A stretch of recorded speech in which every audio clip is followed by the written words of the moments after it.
Next note, kindly be seated at your place. The singer Narendra Kumar Sharma, Shyam Maji.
आप सबको विदित है कि सीआरपीएफ का 83rd सीआरपीएफ डे मनाया जा रहा है और इसमें जो हमारी सबसे बड़ी परेड है वो जम्मू में की जा रही है।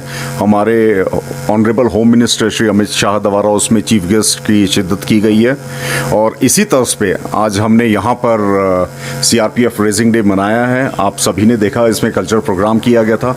मॉर्निंग में quarter guard, wreath laying ceremony followed by ये प्रोग्राम। इसके बाद भी कार्यक्रम ऐसे ही चलते रहेगा शाम तक जी। इस दिन की सीआरपीएफ एक बहुत अच्छा रोल निभा रही है जेएनके में।